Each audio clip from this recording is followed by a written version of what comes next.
Les corps brûlés des premières victimes ont d'abord été déposés ici, à quelques pas du lieu de l'accident, avant d'être finalement enterrés par les autorités compétentes, aidés par quelques volontaires venus prêter main forte.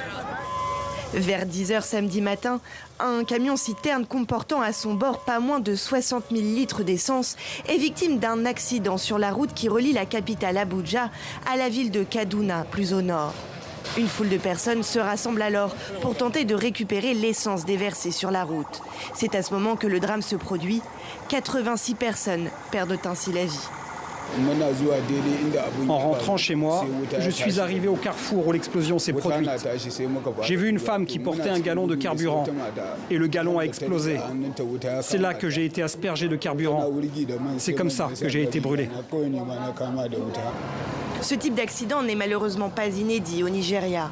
Enlisé dans une crise économique majeure, le pays connaît depuis un an une inflation supérieure à 30%.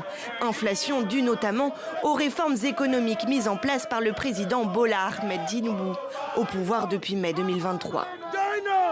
Parmi ces réformes, celle sur la fin des subventions pour les carburants cause de grandes difficultés à la population nigériane, faisant s'envoler les prix des denrées alimentaires, des transports et de l'essence. En 18 mois seulement, son prix a en effet quintuplé, poussant certains Nigérians à se mettre en danger pour en récupérer quelques gouttes. Face à ce nouveau drame, les autorités mettent en garde sur les risques du ramassage de carburant.